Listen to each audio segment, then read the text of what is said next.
राधे राधे। जय श्री कृष्णा।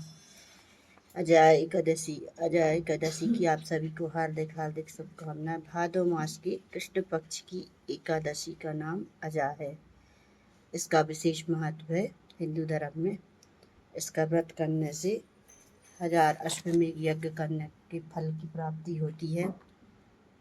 और इसकी कथा सुनने से, जो व्रत नहीं भी करता है उसको कथा सुनने से व्रत का फल प्राप्त होता है, इसलिए कथा जरूर सुनना चाहिए। इस दिन चावल चढ़ाए नहीं जाते हैं एकादशी के दिन, तो फूल और काली तिली हाथ में लेकर कथा सुनना चाहिए। मैं आपको कथा सुनाऊंगी। जय श्री कृष्ण। भादो मास के कृष्ण पक्ष अजा एकादशी।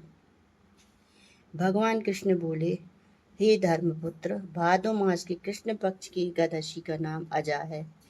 इसका महात्म्य गौतम मुनि ही जानते हैं, जिसने युगों का परिवर्तन कर दिया था। इस कथा इसकी ऐसी है। सूर्य वंश में 31वीं पीढ़ी पर राजा हरिश्चंद्र अयोध्या नगरी में हुआ था। उसके द्वार पर एक श्याम पट लगा था, जिसमें मणियों से लिखा हुआ यह लेख था। इस द्वार में मुँह मांगा दान दिया जाता था। विश्वामित्र ने पढ़कर कहा, मणियों का लेख मिथ्या है। हरिश्चंद्र ने उत्तर दिया, परीक्षा कर लो। विश्वामित्र बोले, राज्य अपना मुझे दे दो। हरिश्चंद्र बोले, राज्य आपका है और क्या चाहिए। विश्वामित्र बोले, दक्षिणा भी तो लेनी है। राहु केतु तथा शनि सचर की पीढ़ी भोगनी सहज है। साढ़े साती का कष्ट भी सुगम है। मेरी परीक्षा में पास होना बड़ा कठिन है।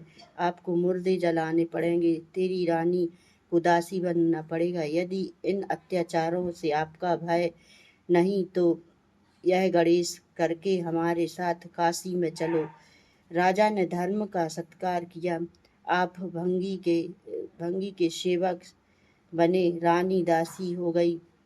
पुत्र को नांग बनकर विश्वामित्र ने डस लिया। ऐसी आपत्ति में भी उसने सत्य का त्याग न किया, परंतु मन में शोक की अग्नि भड़क उठी।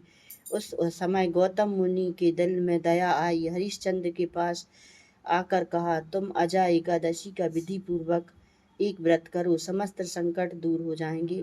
ऐसा कहकर गौतम मुनि अंतर ध्यान हो गए। राजा ने विधि सहित अजा एकादशी का व्रत किया। उसके प्रभाव से स्वर्ग में जयकार का शब्द हुआ। अपने सामने ब्रह्मा विष्णु महेश इंद्र आदि देवताओं को खड़े देख पुत्र को जीवित तथा अपनी स्त्री को भूषण सहित देखा। अयोध्या में आकर एकादशी का पूर्ण सत्कार किया। उसके राज में बालक वृद्ध सब एकादशी का व्रत करते थे। एकादशी व्रत के प्रभाव से प्रजा सहित अंत में स्वर्ग को प्राप्त हुए। इस कथा की महात्म्य का फल अश्वमेध यज्ञ के समान है। इस दिन फलाहार लेना चाहिए। बादाम और छुआरे का फलाहार करना चाहिए और यही भगवान जी को चढ़ाना चाहिए। राधे राधे।